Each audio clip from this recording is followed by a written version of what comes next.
Saraswatyai Namaha.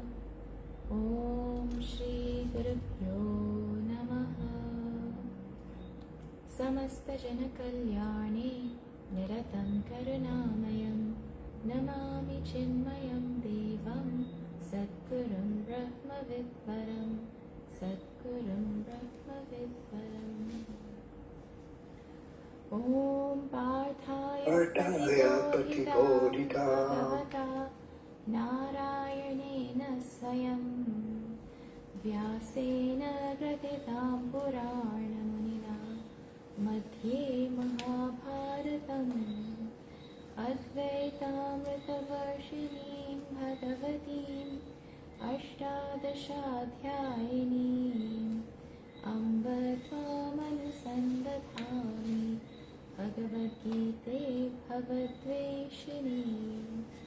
Namostate Vyasa Vishala Buddhe Villara Vindayata Patra Netra Yena Tvaya Bharata Taila Purnaha Prajvalito Jnanamaya Pradipaha Prapanna Parijataya Tutra Viteka Parnaye Jnanamudraya Krishnaya Gita Mritaduhe Namaha.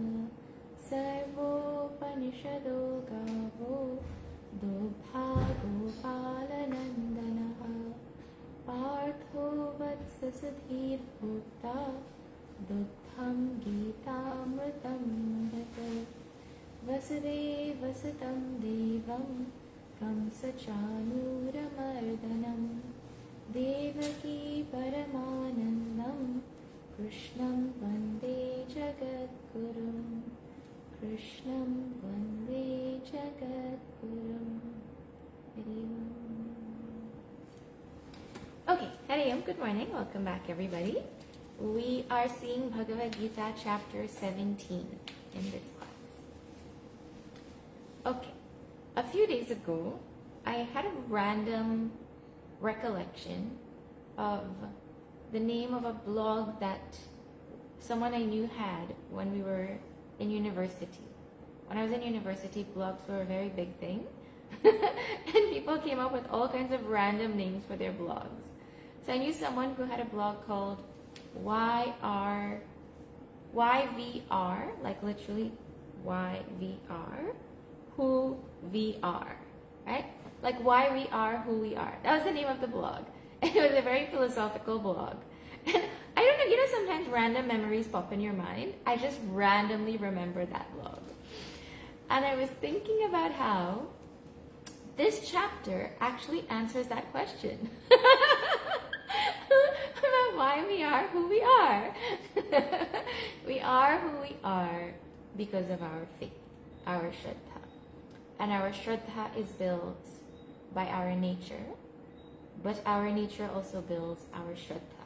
We saw how they are so intertwined with each other. In this chapter, which is called Shraddha Traya Vibhaga Yoga, Bhagavan Shri Krishna talks about three kinds of faith. And it starts with the premise that if I'm not following Shastra, or if I'm not sure if I'm following Shastra, but I am worshipping Bhagavan with faith, then it is not just enough to say I have faith. The question is, well, what kind of faith are you talking about? What intention are you worshipping with? Who are you worshipping? All these kinds of questions come to mind. And the other thing that came up is, Shraddha is not something that is visible on its own. Like I can't look at myself and be like, oh yeah, I see you have Sattvic Shraddha or Rajasic Shraddha or Tamasic Shraddha. It is something that is indicated by the different activities that we engage in. For example, leave all philosophical concepts and all, right? Very simple thing. If someone had to make a decision about going to the gym or staying home and watching TV on a day when it's snowing heavily, well, depending on the intensity of their Shraddha and the fact that going to the gym is important, rain or snow or whatever the weather, they will get into their car and they will go because they have Shraddha that working out at the gym will keep them healthy. Correct or wrong? Then if someone chooses to eat protein instead of carbs. Again, they have faith that the protein will keep them healthy. And they have faith that health equals happiness, right? That whole equation is there in the mind. Now, if somebody goes to sleep at 2 a.m. watching movies and reels instead of sleeping at like 9:30 or 10 when they go to bed, well, it shows that they have faith that watching TV will give them happiness. Is it not? Why else will they do that? So there's some thought that is prompting the action. And that thought that prompts the action indicates our faith. So we saw so far our sattvic, rajasic, tamasic shraddha with respect to who we worship. We saw the attitude with which we worship also. But the question came, well, what if I don't worship? Not everybody worships, and we don't worship all the time. So Bhagavan now picks things that we do all the time. And he starts with the thing we do the most. Second to breathing, the thing that we do the most is eating. So Bhagavan now picks on our eating. And we started to speak about this topic. But one thing is, on this topic of food is, you cannot think about food more intricately and deeply than the rishis thought about it. When we eat food, how we make decisions on what to eat, in general, the criteria that is considered is usually taste and health benefits. Correct? Those are the two things that are considered. How does it taste and what is the health benefit? So, from a physical point of view, the food can taste good, but it could be unhealthy. And then it could be healthy, but it will not taste good by your definition. Right? So you get to decide which one you want. But those are the two factors that are generally considered in our decision making for what to eat. Now see Chandogya Upanishad. There's a verse in Chandogya Upanishad that describes the elements of food. The first element is the sthula, or the gross part of the food. And the Upanishad explains that caters to our taste. And that becomes waste. That part of the food, the grossest part of the food, becomes waste.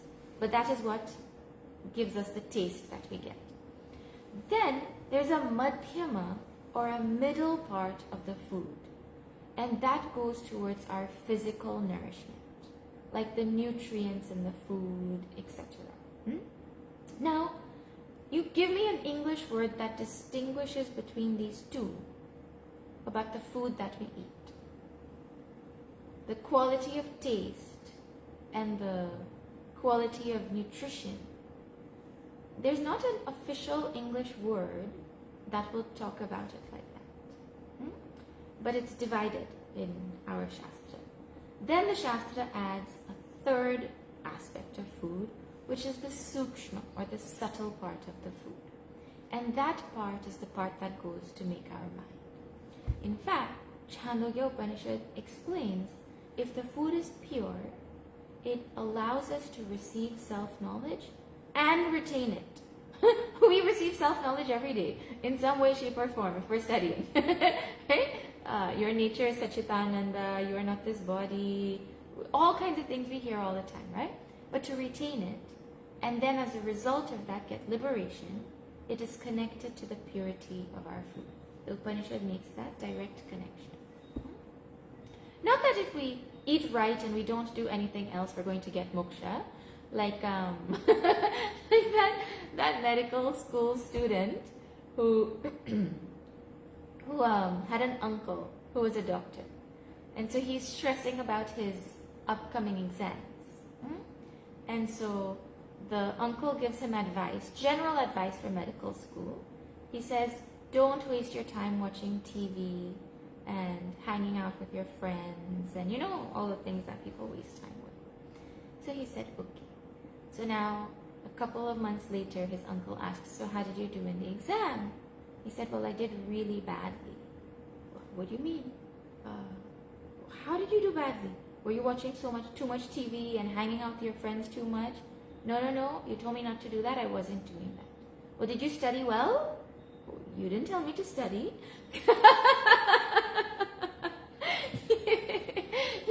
You can't do half the equation. Food is an element. It's a very important element, but it's not the only element, right? It's a huge factor. So we started the conversation last week and we saw how food is medicine. And it is prescribed by the rishis for our physical health and our spiritual health, both. And there are multiple factors in the discussion on food. One is quantity, each time I eat. It is said that we should always be a little bit hungry after we finish eating, because there has to be space in the belly to digest the food, right? Frequency, we're not supposed to be eating all day. It's 1 to 2 to maximum 3 times a day. Maybe you squeeze in a little snack, and that is it. Then the attitude with which we eat, from planting the food, to picking the food, to packing the food, to cooking the food, to serving the food, all of that counts when with respect to the quality of the food and what it does to my mind. Actually, inherently, we are aware of this, because you know every single person who leaves home to go to work or to college or wherever, they hate eating dal and rice at home or whatever home food it is, but as soon as they leave for a little bit, they call their mom and say, I miss home food. You think it is the taste of dal that they miss? I mean, I would find it hard to believe that. What they miss is the bhava that went into making the food, that gives the food a subtle aspect that is not gotten when you eat food that is made by other people. There's no substitute to food that is cooked with love for your benefit and fed to you with love. No comparison between that and food that is commercially cooked to raise money and fed to you out of obligation of work. You cannot compare those two.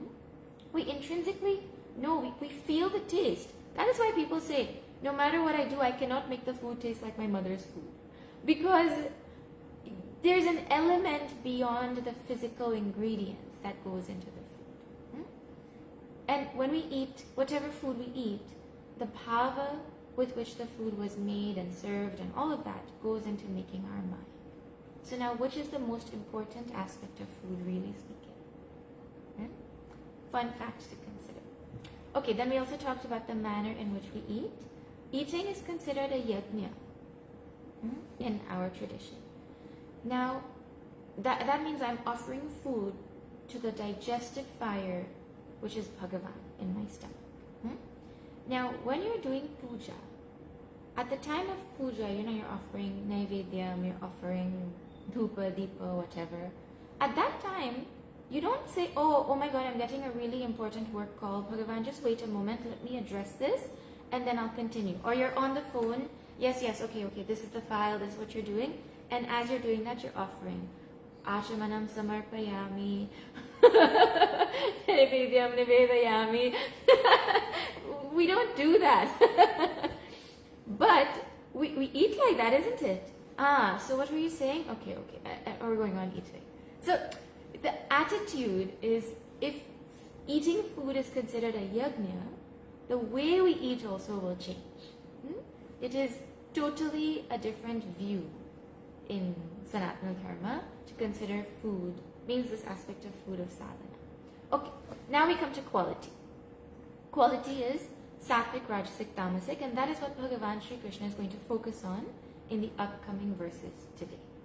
Now before your mind is going to tell you, oh yeah, but this is not practical in today's modern life. You know what Bhagavan is going to say. But let me ask you something. If you have a very busy entrepreneur or any worker in any field who's very busy, okay, and they have kids with very busy schedules also, playing competitive sports or music or whatever, and after a super busy day at work, they come back and they take their kids for a super busy schedule of extracurricular. So their life literally has no time. But they feel it is important to exercise for physical health. Will they not find a creative way to fit it in to their schedule no matter what?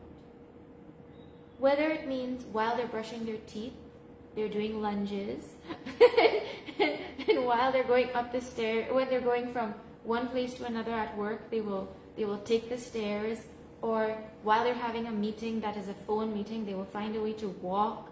They will do things to fit it into their schedule.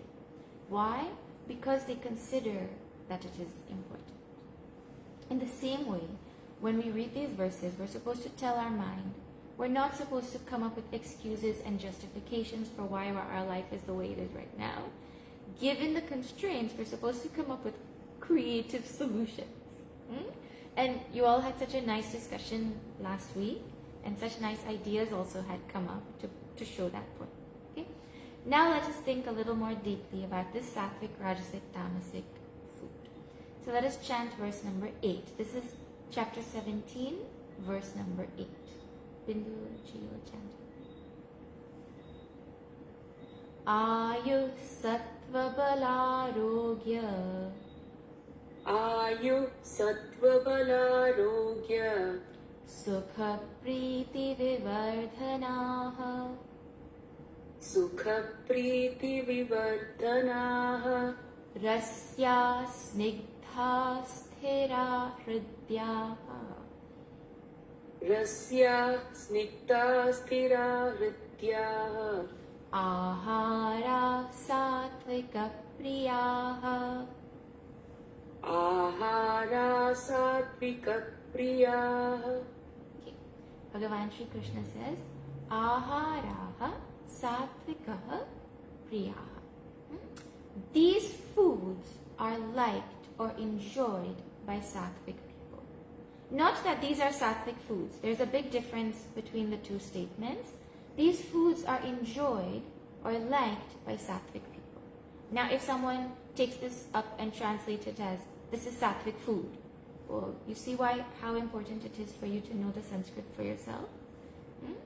So, these foods are enjoyed or liked by sattvic people.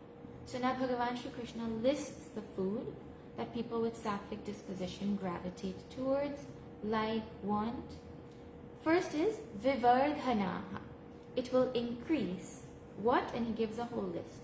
Ayuhu. Ayuhu is longevity of life.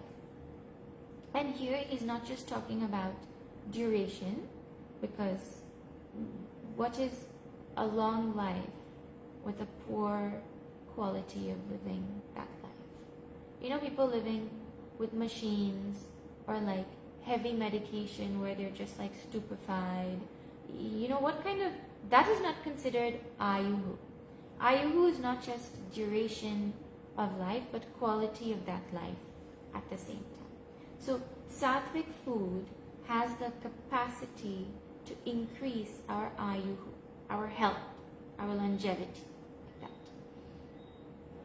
Because, you know, sattvic food is food that gives energy versus takes energy to digest. Some foods, I think you'll be aware, some foods take more energy to digest than they give. So sattvic food takes up less of your life and it gives you more life, like that. Then sattvam. One meaning of sattvam is buddhi, means intelligence.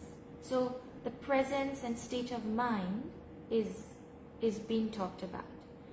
The opposite, you see, you'll understand, like dementia and Alzheimer's, where the brain is not sharp, you know, that intelligence is missing, or you leave that extent of the situation. Even on a regular basis, the mental strength that we have when obstacles come to our life, whether internal obstacles, meaning my own emotions are turbulent, or external things that come into life, the capacity to stay rooted and balanced, that is called sattva.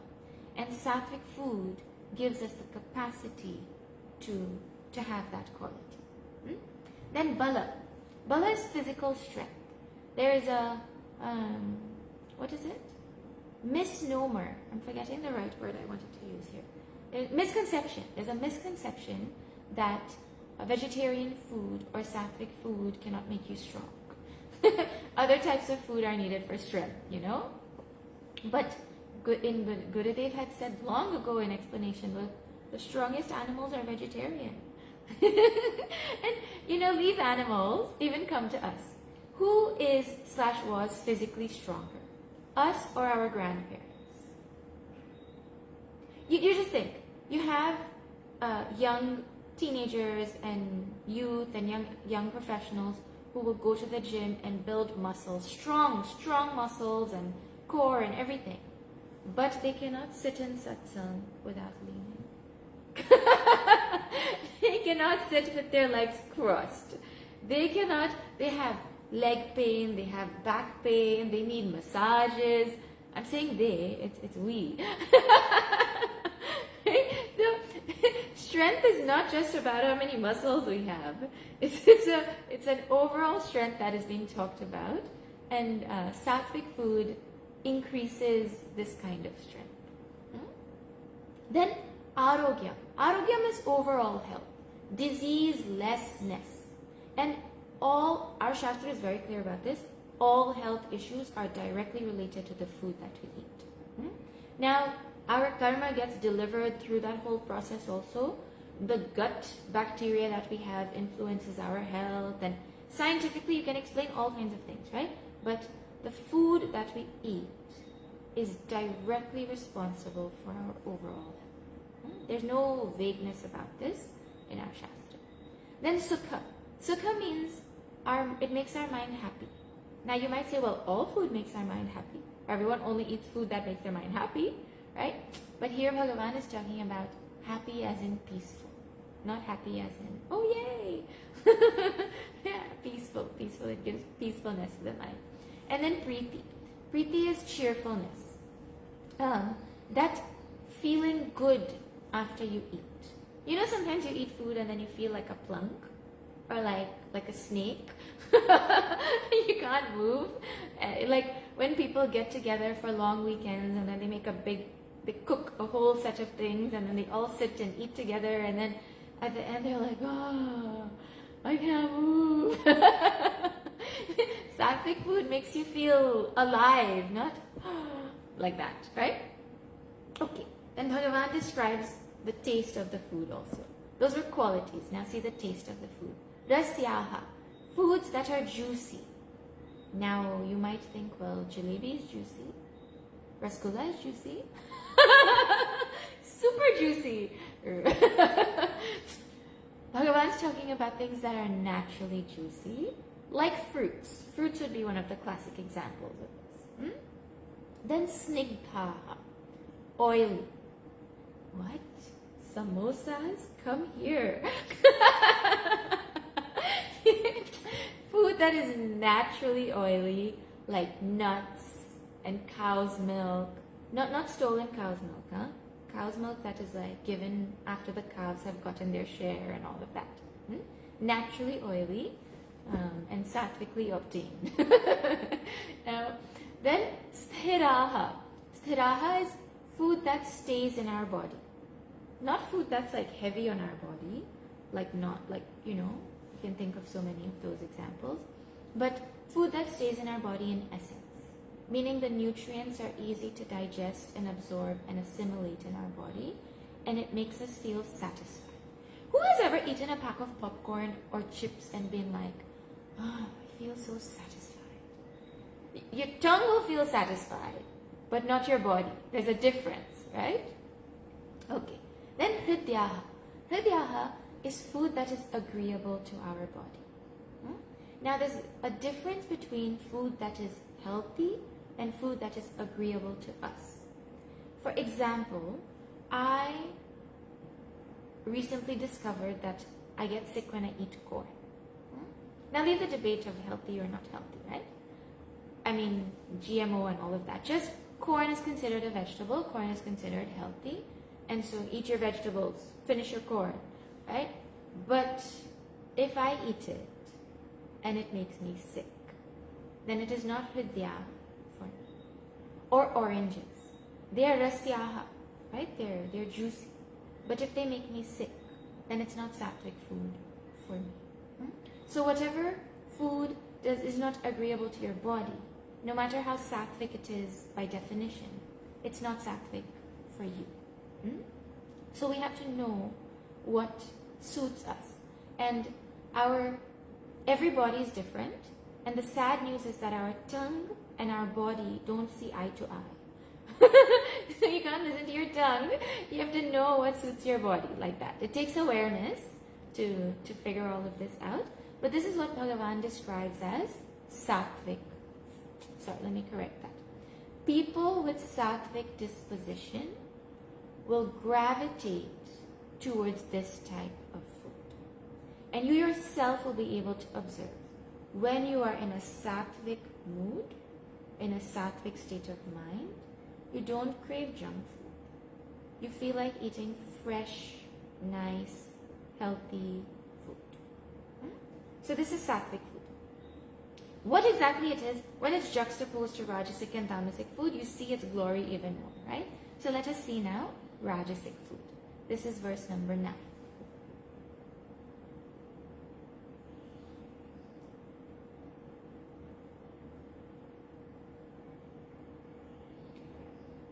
Katvam malalavaнаtyushna Katvam malalanavattushna Tikshna ruksha vidahinaha Tikshna rukshna vidahina Ahara rajasasyeshtha Ahara rajasasyeshta Dukkha shokamaya pradaha Dukkha shokamaya pradaha. Okay. Aharaha rajasasya ishtaha. These foods are very dear to rajasic people. People who are rajasic or feeling rajasic, these foods are ishta, dear to them. What is it? In there, Bhagavan puts ati. Ati means very. One time he says ati, but it goes with all the other words. Ati katu. Katu means bitter or biting. You know, you eat something very biting, like very gingery or very garlicky. Not that things are bad, but the veriness is what Bhagavan is talking about. Or like you'll see some people, when they drink alcohol, they like make a face. There's a bitterness. You'll still have it, but there's a bitterness that is there, right? Then amala. Amala means sour. Like lemon. I watched a hilarious reel of little, it must have been AI generated, little babies, like little maybe few-month-old toddlers having a conversation with each other and complaining about how their parents make them eat lemon and like scar them for life and what to talk about, you know, trust. You know, and they give them a lemon to eat and they think, oh, my mom's giving me something delicious, and then it's like I was fooled and tricked and anyways, things that are very sour. Some people, you know, they cannot eat food without making it super sour. Like you give them rasam or sambar and they like put more lemon and more tamarind and more everything to make it more amala, more sour. Then lavana. Lavana means ati lavana means very salty. Have you seen some people? It's like as though they sit with their personal salt shaker. Before they eat their food also, they put salt on it and then they'll eat it. Or one person in the house doesn't like too much salt, so they'll dust the salt off the fries. And then the other person will be like, give me the extra salt. Too salty. Food that is very salty is considered rajasic. Ati ushna. Food that is very hot. Temperature hot. I know somebody who will not drink coffee if the water is at 99 degrees. It has to be 100 degrees. It cannot be cooled down for even 1 minute. Like it has to go from kettle to mouth. And if it is at 99 degrees, well, I might as well not drink it. There are people like that or not? I'm seeing smiles, so there must be people here also like that, or in your families. The sentiment is not just very hot, but no extremes. It should not be very cold also. Our body is meant to eat, from this you'll get, our body is meant to eat Goldilocks food. You know what's Goldilocks food? Not too hot, not too cold, just right.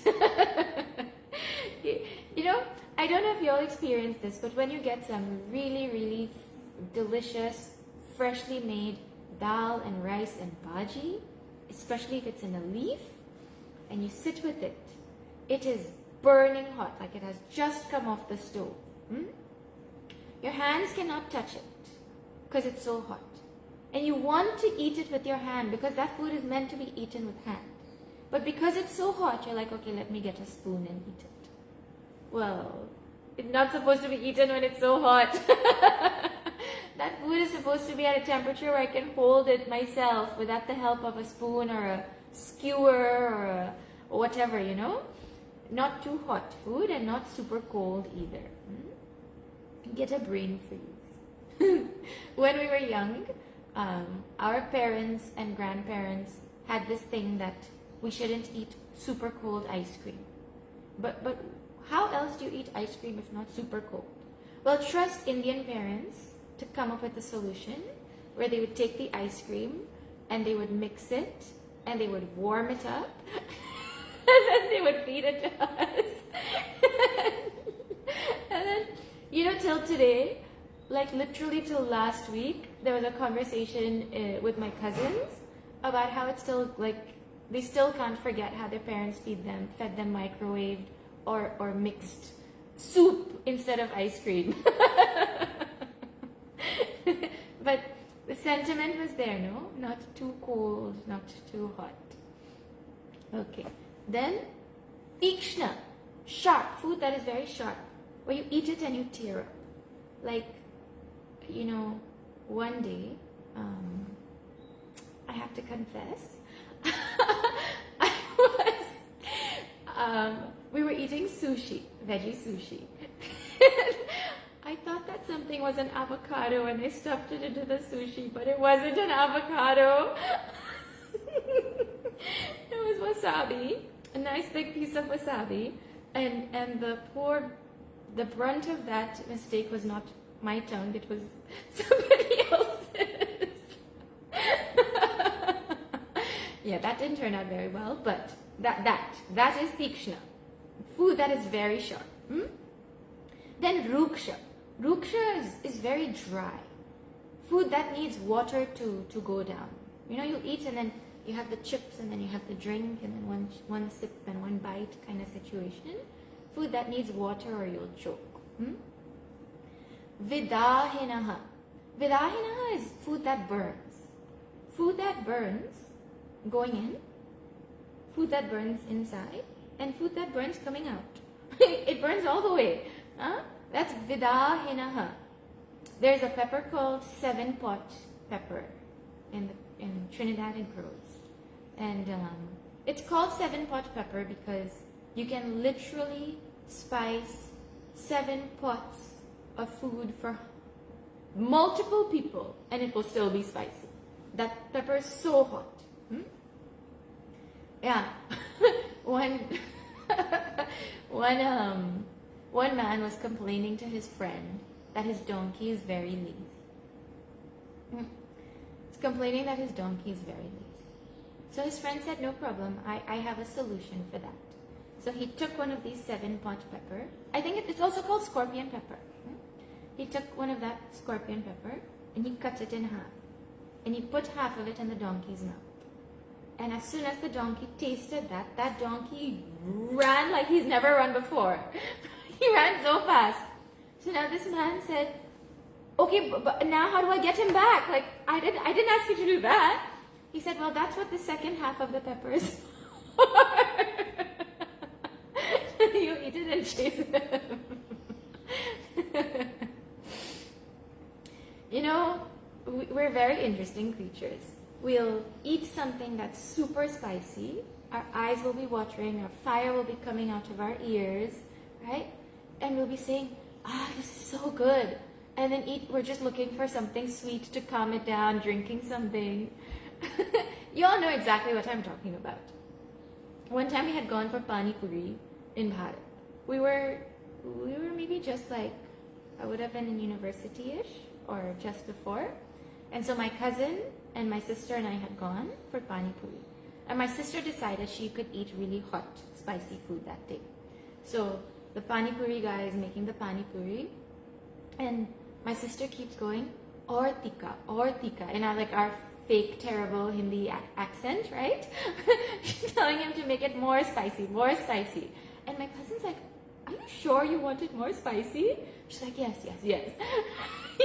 At the end of her 5 or 6 Pani Puris, she was like, jalebi.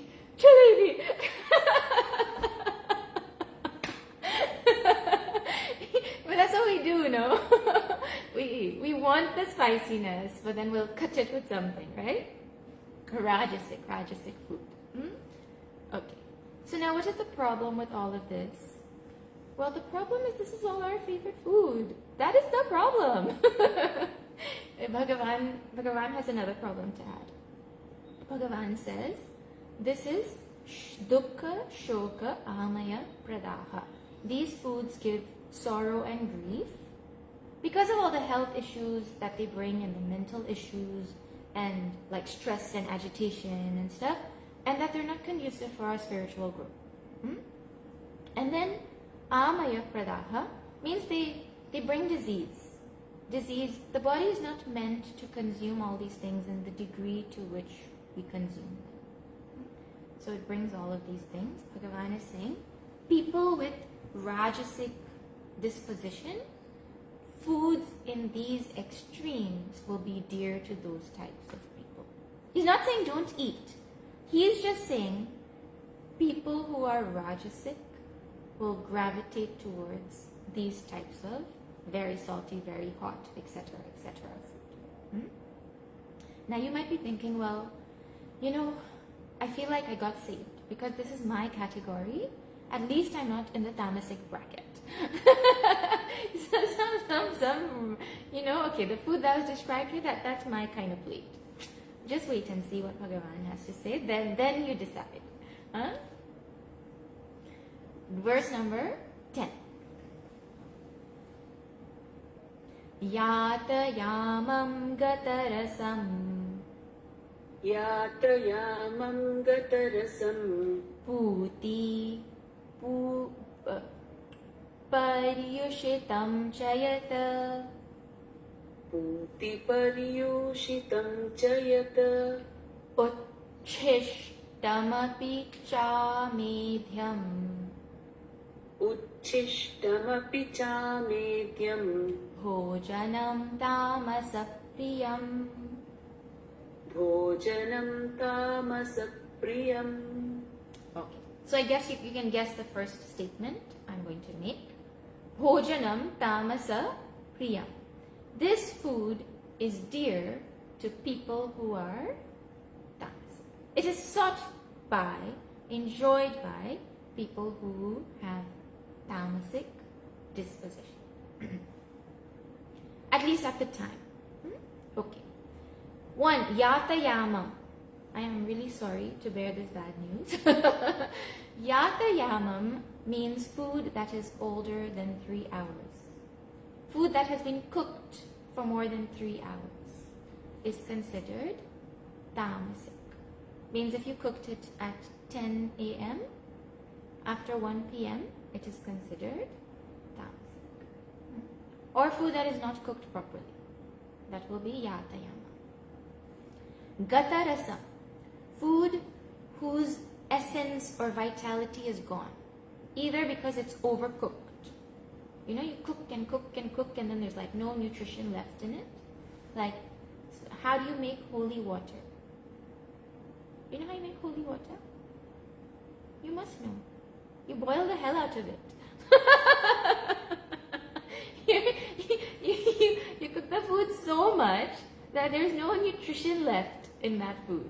Gata rasam. The vitality is gone. Or food that has gone in the freezer also has no rasa. There's like scientific studies showing how things physically happen to the food also once it becomes frozen, right? Then I was very shocked to hear this, but during the Vedanta course I learned that from the time something is picked from the tree or from the plant, its prana starts to reduce. So now you please calculate, if you're eating an apple that you bought from a grocery store yesterday that was picked 2 years ago, you know it could take up to 2 years for you to get that apple, like it could be picked 2 years ago. How much prana will be there in that? And we tell ourselves, I'm eating such healthy food.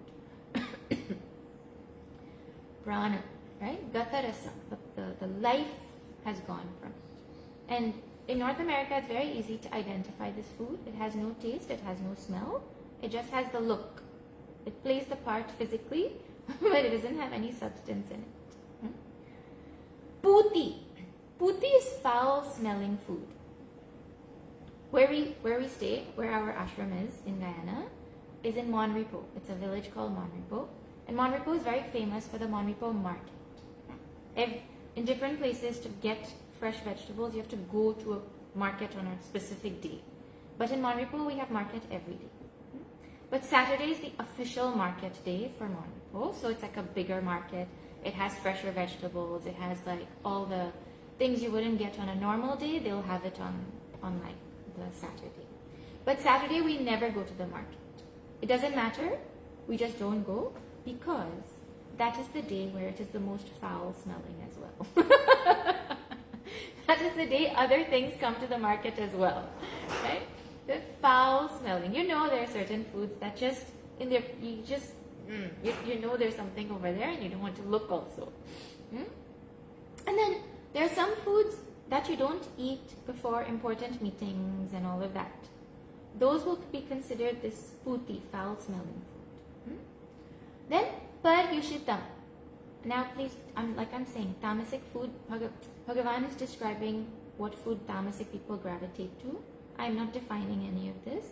Paryushitam is food that is stale. Means kept overnight. Means brought forward. In Guyana it's called brought forward. If you eat leftovers, it's called brought forward, right? Finish this sentence for me. Dash tastes better the next day. Insert some food in the dash. I can think of multiple. When I was growing up, it was pizza. Then it became Thai food. Over here, you hear people saying parsad tastes better the next day. There are countless things that you fill in the blanks for dash tastes better the next day. That tastes better the next day, that is the taste of tamas. Sorry to share. Next day food is called tamasic food. Yes, some curries, definitely, right? That next day better taste is called the taste of tamas. I mean, it's not the official name, that's what I call it. So now, you send your child off to university and you pack like buckets of dal and chana and paneer. It goes into their freezer and 3 months later they find it in the back. Maybe 5 months later they find it in their freezer and then they eat it. Yeah, it's defined as paryushitam, stale food. Uchishtam. Uchishtam is juta food. There's no English word for juta. What's the English word? Juta, if you don't know juta, I think everyone here will know what is juta. Juta is food that somebody ate and then you also eat it, right? And there's no word in English because there's no concept of that. You know, if you watch shows and movies and all, you'll see if there's like a cooking scene, they'll be like mixing the pot and then they'll pick up from the pot the wooden spoon and they'll put that in their mouth and taste it. You know what I'm talking about? That whole thing becomes uchishtam. There's no concept of don't juta the food. Right? And you know, it's not only about juta like that, but when you're serving somebody and you're putting food in their plate, the spoon with which you serve is not even supposed to touch the plate, because then it becomes juta. And or if you're eating with your hand and then you decide you want to take more food, to use that hand, no matter what angle you hold the spoon, that is considered, you're making it juta, because you're dirty. I mean, I'm calling it dirty. Your hand that has your food, you've now touched, and other people, right? So, we're not even supposed to eat food. Sorry, not even supposed to. Even food that we ate earlier in the day that we couldn't finish eating, and we left to finish later, it's considered juta. My juta also is considered juta later on, right? So this is all considered uchishtam. The only time we're supposed to eat this uchishtam, means food that is juta, is from like our guru or some mahatma in prasad quantities. And the sentiment is you imbibe their qualities and all of that, right? That's a different, they're Bhagavan, you're eating prasad literally. So the sentiment there is different, but juta food is not considered good. And if someone doesn't eat juta food, in some families they laugh at them. Oh, you're so old-fashioned and you're so this, but it is, they have they feel inside that no, there's something about this that is not good for me, Okay. Amedhyam. Amedhyam is food that is not fit for puja, or food that is not fit for offering to Bhagavan. Remember the sentiment that Bhagavan is the digestive fire, and whatever I'm offering to Bhagavan when I eat. So that is one. But the other thing is, in the olden days, I'm going to put olden days in quotes, right? In the olden days, they used to offer food to Bhagavan first. Means there was a feeling that this home that I live in is actually a mandir. Bhagavan lives here too, and whatever I do, before I eat, I must feed Bhagavan first. First him, then everybody else. Okay? Now, when you go, just extend that. If you go for Shiv Puja to a mandir on a Monday, can you cook food to offer for Naivedyam on the Sunday because you don't have time to make it on Monday? And then you'll say, okay, I'm really busy, so I'm just going to make it on Sunday, and then I'm going to take it to work and I'll put it in the fridge, and then I'll microwave it, and then I'll do puja. That is unheard of. I mean, no matter how advanced we have become, that is just not something that we can do, because you don't offer old food to Bhagavan. Now, if Bhagavan is in your home and you don't eat before offering food to Bhagavan, how can your food consist of leftover food? You see? So this sentiment of it is not fit to offer food to Bhagavan, then it is considered, tamasic people gravitate towards that food. I put olden days in quotations because one of my friends in university, I had spent a few months with her family, and every single day, every single meal, whatever they ate, first they offered to Bhagavan. In Canada, first generation, they will not eat something without first offering it to Bhagavan. What kind of samskara will be left in the mind of the child who grows up in a home like that? So it's not lost, totally, it's still there, but this was the sentiment, right? Now, the mind instantly wants to say, well, this is not practical, right? But if I want this goal, the question is not, it's not practical. The question is, what small changes can I make? Because small changes go a long way. One wrong turn on the 401, and you can end up in Montreal instead of Milton. One small turn makes such a big difference. You change the degree of the trajectory by 1 degree, and the object will end up in a totally different location, right? So small changes make big impacts over a long term. So these are the types of food that are dear to these types of people. And now what is this supposed to do for us? We're supposed to watch our mind. Our mind is saying, take a break. Oh, have a break, have a Kit Kat. That is a perfect Rajasic statement. Right? It means my mind is in Rajasic mode and it's asking for a break and a Kit Kat. Right? Please, I'm not hating on Kit Kat. It was a perfect line. Right? Now, the question is, do I want my mind to be Rajasic? Because whatever I eat, it's going to promote that guna in my mind. Right? Do I need my mind to be sattvic right now, or is it okay for it to be Rajasic? Well, if I want my mind to be sattvic because I'm going to be doing some studying or some intense project thinking or whatever at work, then I say, no tongue, sorry, I'm not eating the Kit Kat right now. I'll eat it when it's okay for me to be Rajasic. So you talk to your mind and you tell your mind, I'm not going to eat it now.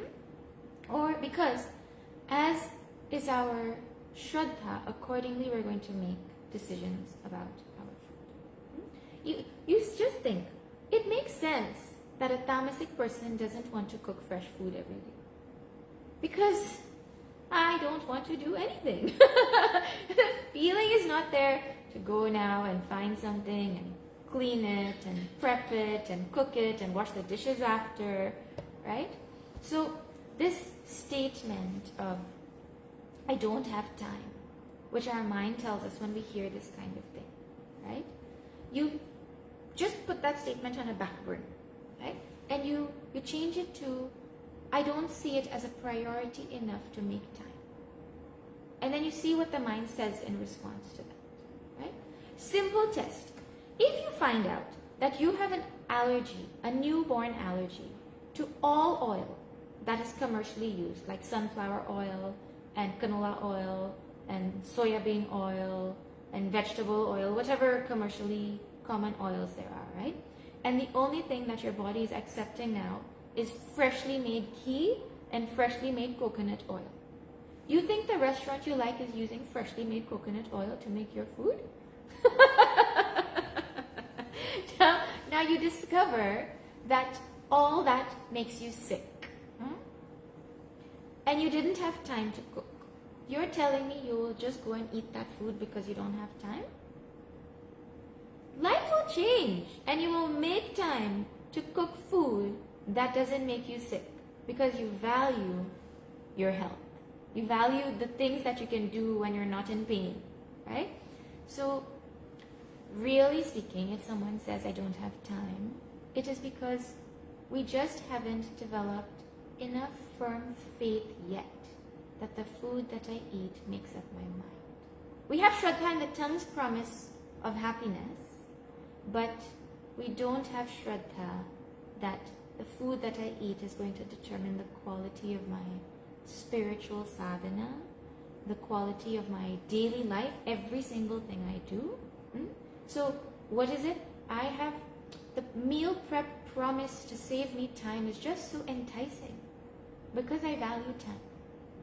So like that, we just have to, you remember this chapter is a mirror into our Shraddha, which is a mirror into our personality, right? So we're not supposed to defend ourselves. We're supposed to look at ourselves and see if what we're seeing is what we like. And if it is what we like, then we're good. And if it is what we don't like, then we have to re-look at it. And we have to look at if it is going to give us the goal that we really want, right? So remember, we study Bhagavad Gita, we study Shastra, not to defend our current status, but to become better. Otherwise, what is the point of studying it? If you're going to study it just to say, no, but I have a reason for what I'm doing. No, we study it so that we, not to defend our current status, we study it to become better. Now, this is no way an exhaustive study on food. I mean, you can say, okay, we're done this, now let's move on to the next verse, but you should know in your mind that there is so much yet to be said and understood about food. You know, at one Bhiksha, someone offered Guruji, Swami Tejumayananda, an Aussie bite. For those of you who don't know what Aussie bites are, Aussie bite is like something they sell in Costco in bulk. It's like a baked, muffiny kind of looking thing with all kinds of healthy ingredients. Nuts and apricots and quinoa and I don't know, all kinds of things, right? Chia. It's sold as like a healthy alternative to junk food. Well, Guruji ate a bite, and he very nicely said to them, right? You're not supposed to mix fruit and nuts. And I mean, you should just pause now and hear this, right? They don't digest well together. He said the nuts are oily and the fruits are juicy and watery. What happens when you mix oil and water or oil and juice? Well, they can't mix. So now you put oil and you put juice together simultaneously in your digestive system. They're going to digest at different speeds, and they're going to cause digestive strain. Ayurveda explains this. They cause digestive strain and bloating and all kinds of things, right? But now, the problem is when we eat, we don't have time to be aware of what happens to our body, right? Oh, I'm feeling so sad. I'm going to go and buy myself a Cadbury fruit and nut, and then I'm going to eat it sorrowfully, and I'm going to watch a movie and dull my mind. You think you know what happened to your body as a result of eating that? No, right? Now you might say, well, I'm in tune with Ayurveda because I hate fruit and nut chocolate. It is a disgrace to chocolate. It contaminates the chocolate. Or whatever. Right? But just hold on. You pause and count how many things we will not be allowed to eat if we removed this fruit and nut together. There's even, oh my God, they go so well together that you don't think they're not supposed to go together. PB&J. It's even an acronym. Peanut butter and jelly. What is it? It is fruits and nuts, and you put them together and you put them in your body. Right? You might be like, well, I don't like PB&J. Hello, mango lassi. What is mango lassi? It is milk and fruit, right? It is oil and juicy juice and water. Ayurveda says you're not supposed to have fruits and yogurt / milk together under most circumstances. If you eat it together, it's if you have a strong digestive system, you eat it at like 12 o'clock when your digestive fire is the strongest, and so many like limitations on when and how to eat it, not around other food, and so you can manage to digest it. How many of us know this? You go to the restaurant and you order a dosa and you order a mango lassi and you have all of it together and you think, wow, what a day. So, like I said, there's just so much to talk about when it comes to food. It's so sad to start thinking, even just about this one thing, all the fruity ice cream, according to Ayurveda, I mean, ice cream itself is limited, is scratched out, but then you put fruit with the milk in any combination, and they're saying it's not good. So, anyways, this is the beginning of our consideration of food. Food is a very important part of our sadhana, and if you want to have the mental availability to sit for meditation or uninterrupted japa, etc., then this discussion becomes more relevant. So it really all depends on what the purpose of your life is and what the goal of your life is. If you need to be a rajasic person and go and run around and eat rajasic food, Bhagavan's not saying what to eat, what not to eat. He's saying what people gravitate to based on their mind. Okay. Last thing I'll say about this. More like a tip, right?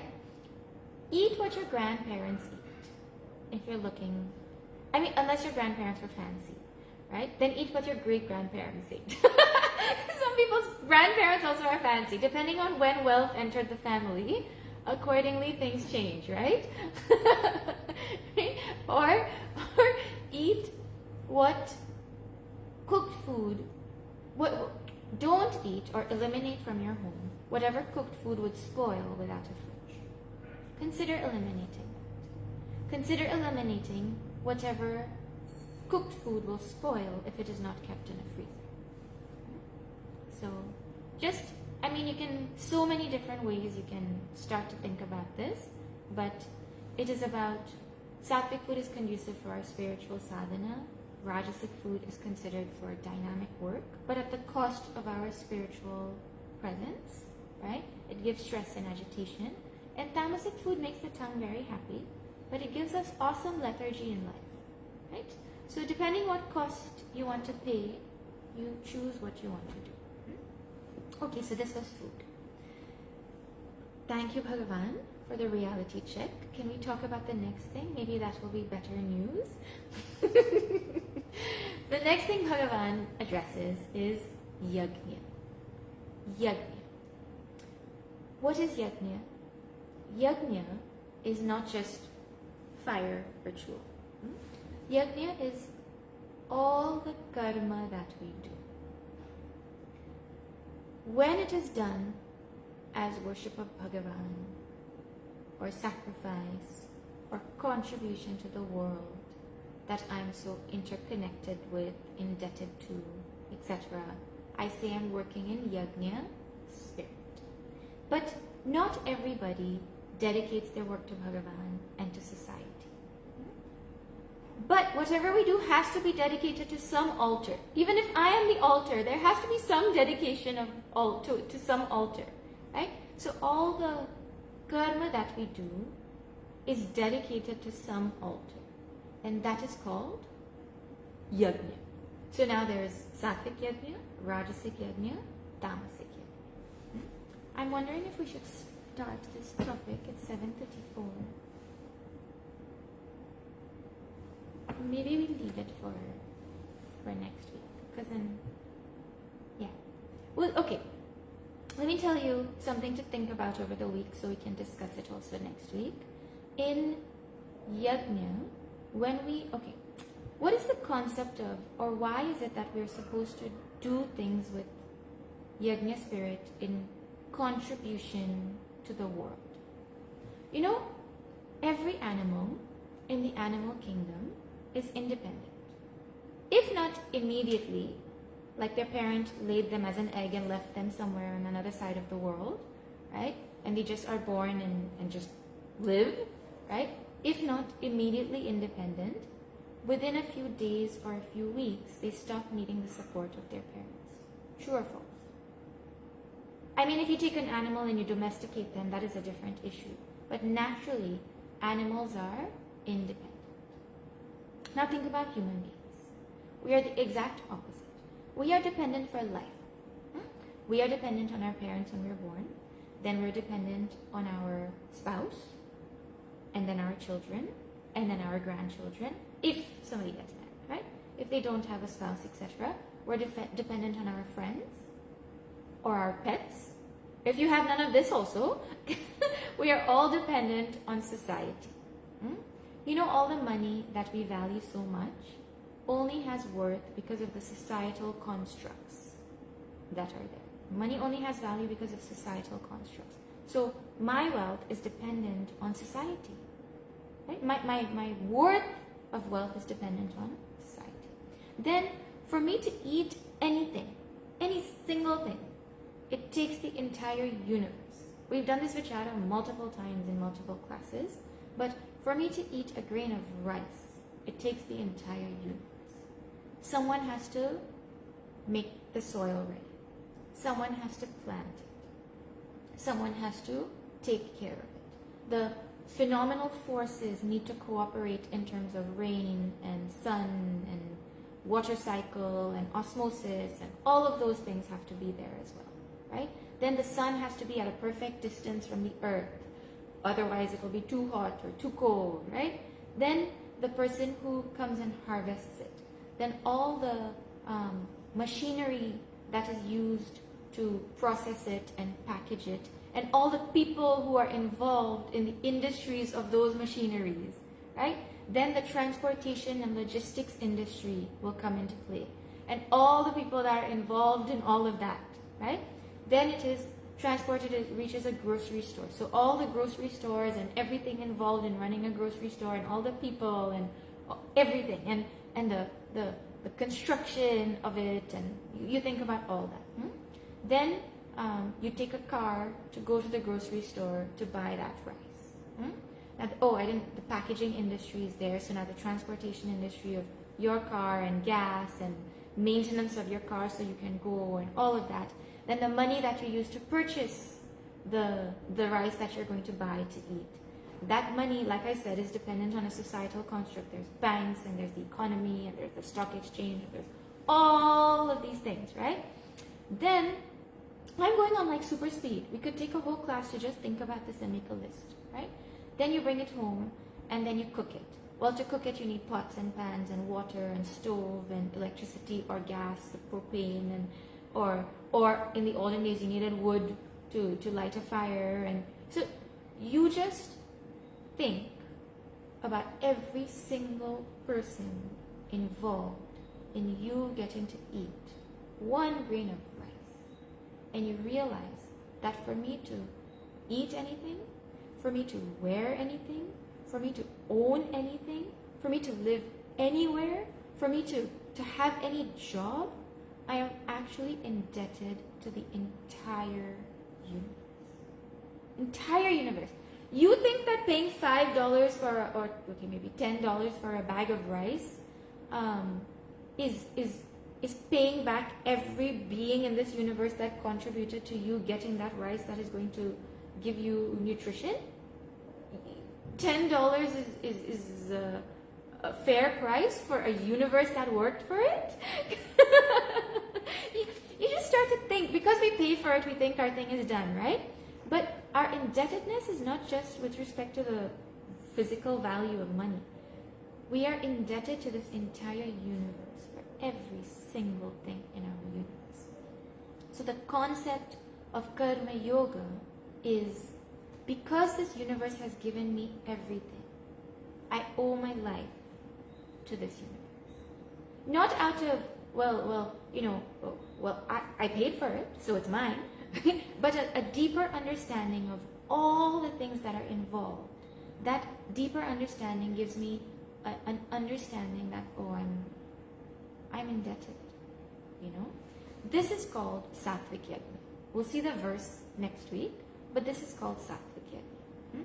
And a tangible, practical way to think about whether I'm doing my share or my part in making sure that I'm offering my gratitude to the universe in the right way, or I'm covering all my debts, is something the rishis help us to think about also. There's something called Pancha Mahayajna in our tradition. The 5 great, or Pancha Maharina, both ways it's said, the 5 great sacrifices which we are supposed to do every day in consideration of the fact that we're indebted to the universe. So I'll list them, and next week we'll think about them also. Please think about them over the week so that when you come, we'll have a discussion on how we can incorporate these in our daily life, right?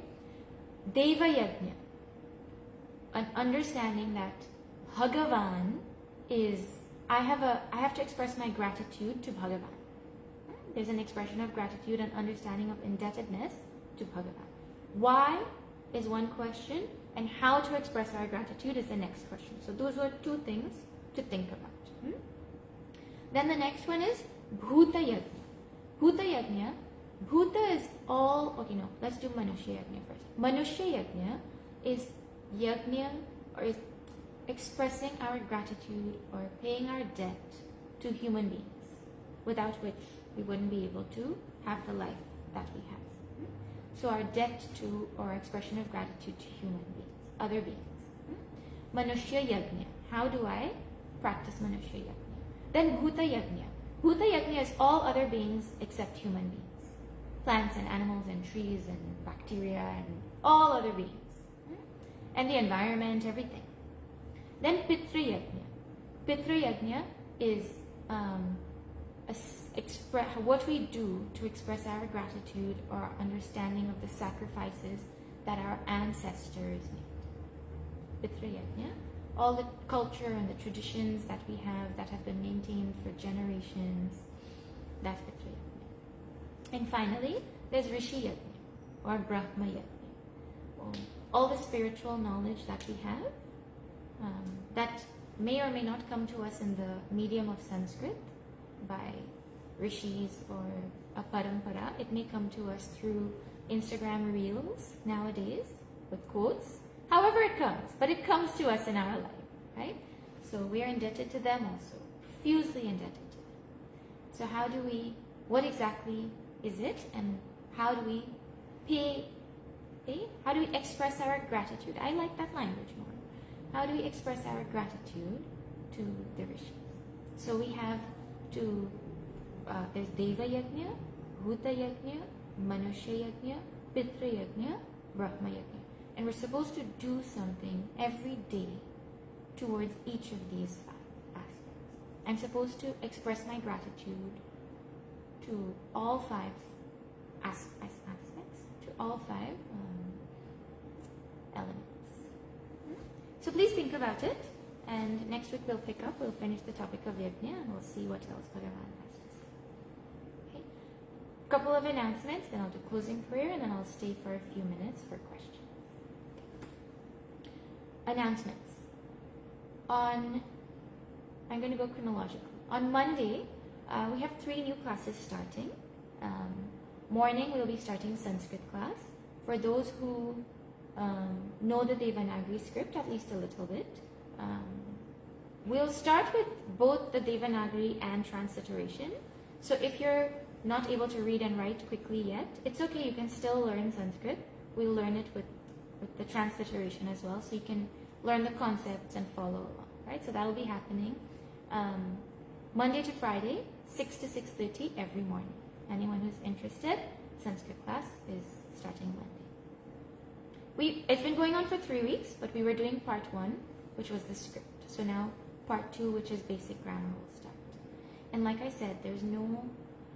You get 10% of the meaning when you read the translation. It's only when you study Sanskrit that you really see the implication of that statement. Like the word snake in English. What does it mean? What do you mean what it means? It just is. But in Sanskrit, the word for snake is uraga.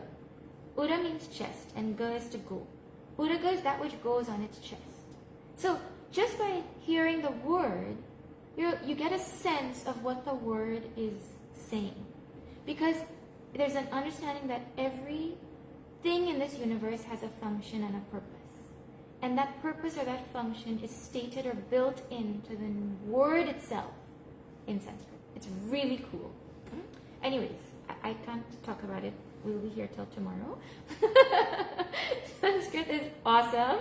If you've ever had a thought to do it, then consider signing up. It's just wonderful. And if the timing doesn't work out, find another way to do it. But do it in your lifetime. If you're interested in spirituality, in Vedanta, your study of Vedanta will be incomplete without your knowledge of Sanskrit.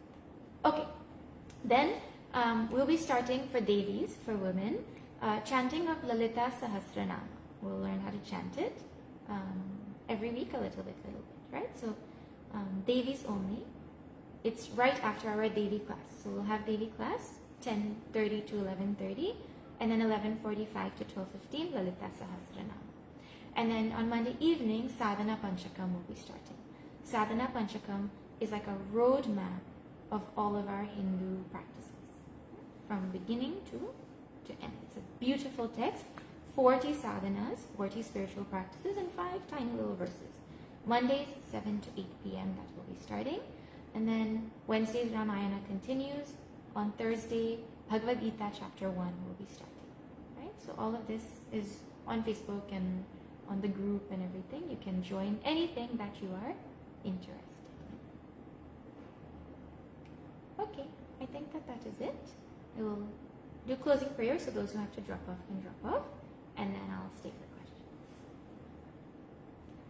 Om Purnamada Purnamidam Purnat Purnamudachyate Purnasya Purnamadaya Purnameva Vashishyate.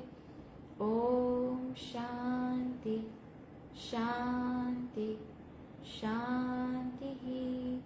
Hari Om Shri Gurubhyo Namaha.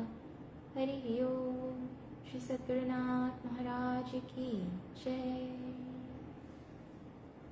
It is so wonderful seeing everybody on Saturday mornings. Okay, just one moment.